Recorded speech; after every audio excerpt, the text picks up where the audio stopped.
That voice in the darkness. Help. Sounds human, but something's not right. The cadence is off. The emotion is absent. Your instincts scream danger. Welcome to the In-Between. I'm Carol Ann, and today we're exploring 4 terrifying accounts from people who came face to face with skinwalkers.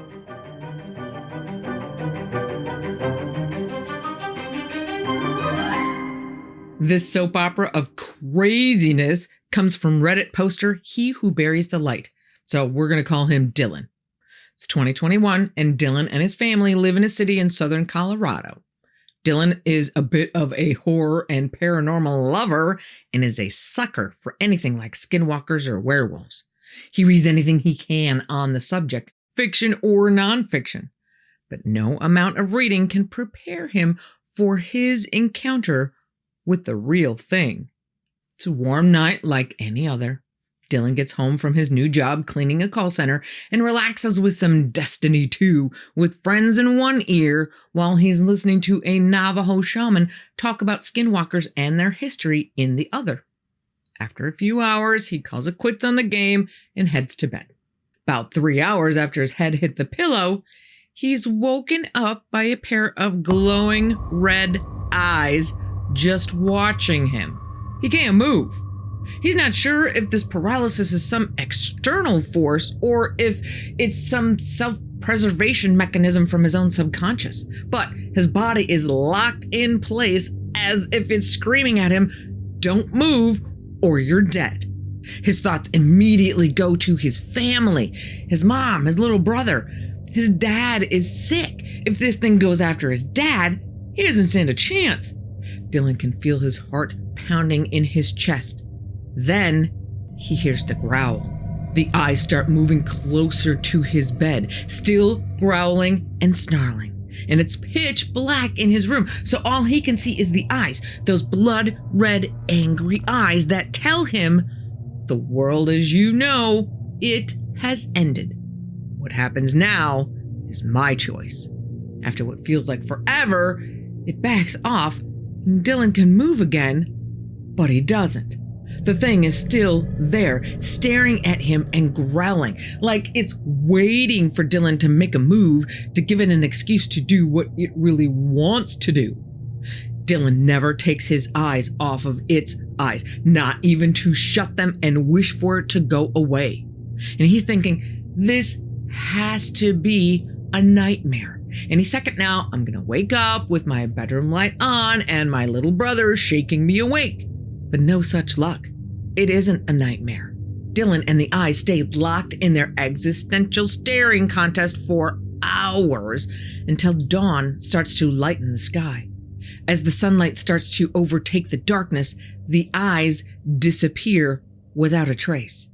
Not taking any chances, he grabs his handgun and does a sweep of the house. He goes into his parents' room and freaks out his mom, who's wondering why her son is in her room with a gun. His dad must have heard something going on during the night because his first question is not, why are you in here with a gun? But what was Dylan doing that sounded like a warped chainsaw? But his brother saw it.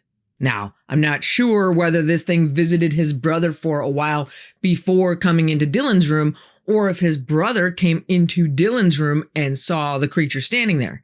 But he gives a description that Dylan remembers to a T. It looked like some skinny, tall person with a wolf's head. The teeth looked like a bunch of knives, and the hands like a human's with Freddy Krueger claws. I don't know what the hell that was, but I don't ever want to see it again. Dad has a fit, convinced that Dylan was watching some horror movie that gave the whole family nightmares and won't listen to Dylan trying to tell him that he didn't watch any movies last night. A little while later, his mom says, "Let's go for a drive." She parks the car at the city park and asks him, "What was that thing last night?" Dylan tells her, "I have no idea, but whatever it was, wasn't friendly." After that night, life goes on. Now, keep in mind that at this point in Dylan's life, there's not a whole lot going on. His time is spent either working at his call center cleaning job or playing video games. But Dylan notices an undeniable pattern of bad luck emerging. His relationship with his dad, which was tenuous at best before, becomes even more strained, with frequent arguments, sometimes to the point of getting physical. His video gaming skills go to crap, and his boss is on his butt, accusing him of doing a lousy job at cleaning the office, even though the call center employees confirm that Dylan cleans so well they can eat off the floors. But the pressure gets so bad that Dylan finally quits. Not knowing what else to do, he goes to a shaman on the outskirts of town and tells him the whole story of what happened. The shaman says, "You drew it to you with your interest in these creatures, and they took an interest in you.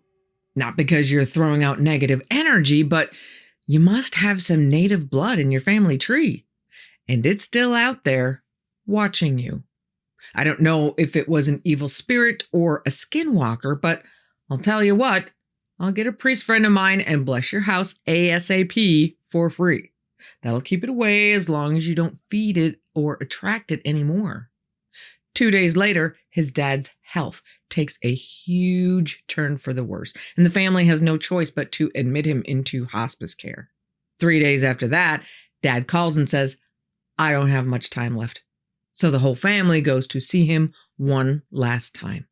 They all say their goodbyes, but then he makes Mom and Dylan's brother leave and has Dylan stay to have one last conversation. Once they're alone, Dad says, "I saw it in my window last night. I'm sorry. I'm so sorry for everything I've done to you and the hell I put you and your brother and your mother through. I'm so sorry. I thought it was a horror movie you had blaring that night.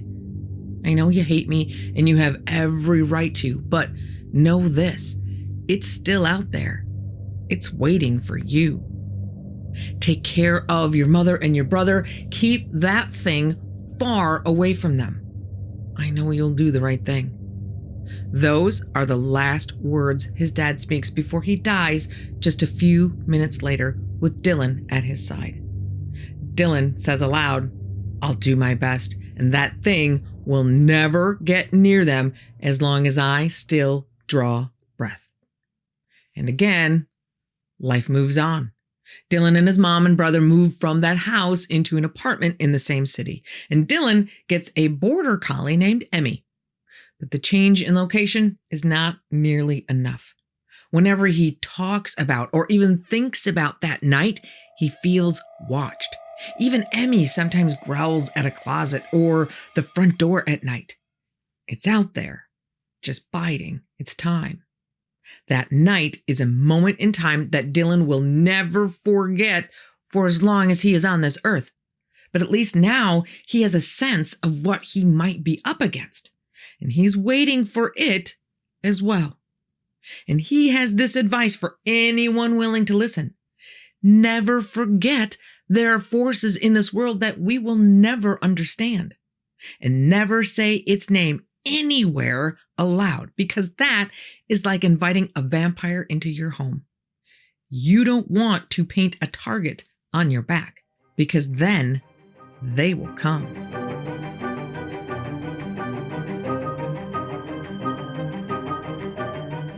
The original source of this story is anonymous, so we'll refer to him as Scott.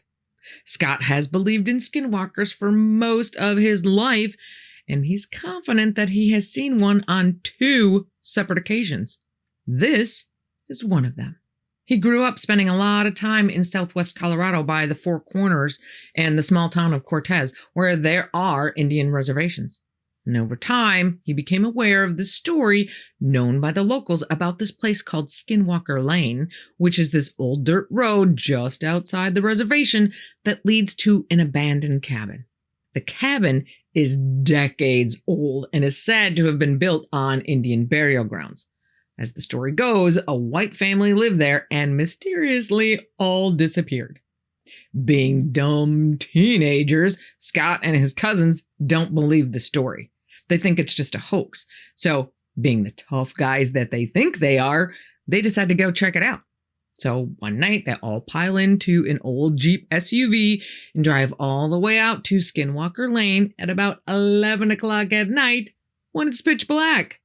They turn onto the road, which is lined on both sides with willow trees, but in the distance they can see the moonlight highlighting Sleeping Mountain in the distance. The boys' excited, talkative vibe in the Jeep falls to whisper quiet as they slowly ease down the road. Scott doesn't know if this is a figment of their collective imaginations, but a strange feeling seems to invade their space. They see deer in groups of 2 or 3 keep poking their heads out from around the willows, just staring at them. Needless to say, it seems pretty weird since deer are usually a lot more jumpy. But they keep going. Once they get about 1.5 miles down the road, they finally get to a clearing which opens up to a big field. On the other side of the field is the old cabin. At this point, they are creeped out. But since none of them is ready to give up their man card yet, they keep driving down the road across the field until they're about 150 feet from the cabin. The cabin is really dark with rotting wood and weird carvings all over it that look like tribal symbols of some kind.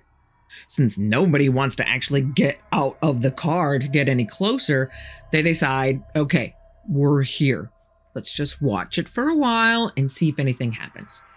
The anticipation is palpable when out of nowhere comes this shrill, skin-peeling howl that goes on forever. By the time it ends, it changes and sounds more like a man screaming. They see something run behind the cabin. Something on 2 feet disappears behind it on the left side. The boys' eyes all train on the right side to hopefully get a better idea of what it is when it comes back out. But out from behind the cabin's right side comes this huge coyote, more like the size of a wolf. The coyote clears the cabin, stops, and just stares at the Jeep, eyes glowing a deep blood red. The boys freak out and chaos erupts inside the Jeep with screams of, let's go, let's get out of here, as they fumble to get it started, get turned around, and get moving away from that cabin as fast as they can. After that night, Scott says he will never doubt the existence of skinwalkers again. They exist.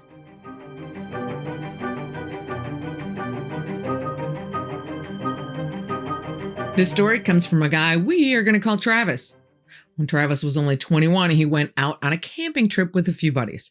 Every year, this group of friends makes this trip in honor of a friend of theirs who they have called Jeremy, who passed away just a couple of years earlier. They used to make the trip every year before Jeremy passed away, but now that Jeremy's gone, it's more like a remembrance trip. They still have a good time, but you can bet that Jeremy's name is honored in more than a few toasts to his memory in front of their late night fire. This particular year, Travis wakes up early one morning, well before his buddies. He quietly gets up, climbs out of the tent, and decides to take a nice, quiet morning walk around the area, just soaking in the beauty that surrounds him. He walks for about 5 minutes, listening to the birds chirping and the breeze through the trees. Other than his buddies back at camp, Travis is miles away from even the closest human beings. But the serenity suddenly shifts, and the air around him starts to feel heavy. The sound of the birds around him goes quiet. Everything goes quiet. A strange sense of dread overcomes Travis, and he feels this urge to turn around. He does, and he wishes he didn't. Standing in front of him, maybe 20 feet away, is Jeremy. Or at least, it's Jeremy's face. But it's Jeremy's face on this weird, crooked body. Jeremy just stands there, waving at Travis. The gears in Travis's head start spinning as his heart starts pounding in his chest. He knows this is not Jeremy. Jeremy is dead. But there he is, standing right in front of him. He feels a wave of joy wash over him at seeing his friend again, but another part of his brain won't let him move. Travis takes a closer look. Jeremy's jaw is slack, and his eyes are kind of glazed over, like there's a thin layer of film over them. His expression never changes. His arms and legs are all ripped up and bloody. Travis takes off running, sprints back to the tent, and wakes everyone up as fast as he can. They know the stories of skinwalkers, and once they hear what Travis saw, they waste no time in packing up and getting out of Dodge. Now, some people might think that this was just Jeremy's spirit coming to hang out with his old camping buddies one last time. But Travis says, no way. He says whatever that thing was, it was evil. He believes whatever it is, it's been there a long time, and that it had seen the boys on this trip in prior years. That's how it knew to take Jeremy's face. The boys just head home, cutting their trip short before it even really got a chance to get started. But the way Travis looks at it, he misses Jeremy, but he has no desire to see him any sooner than he has to.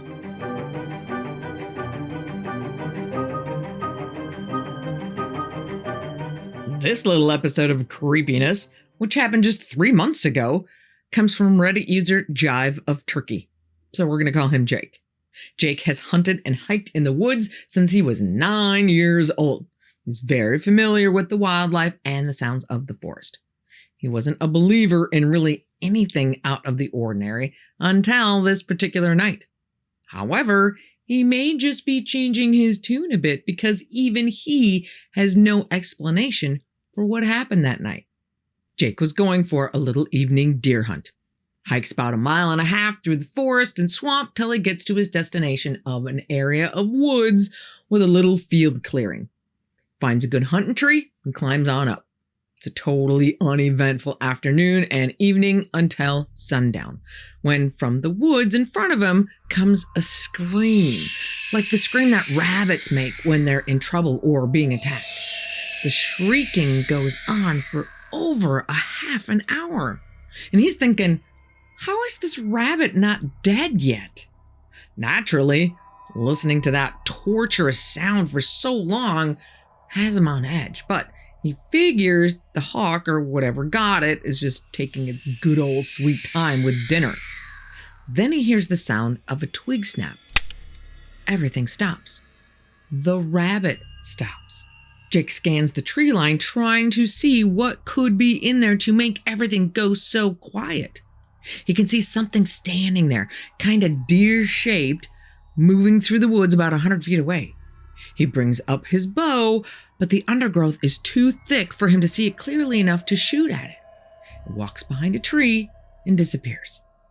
By now, the sun has fully set. He's got about 15 minutes of post-sundown light left, when, from the tree line, he hears in a flat, emotionless, childlike voice coming from that same area where the deer had disappeared.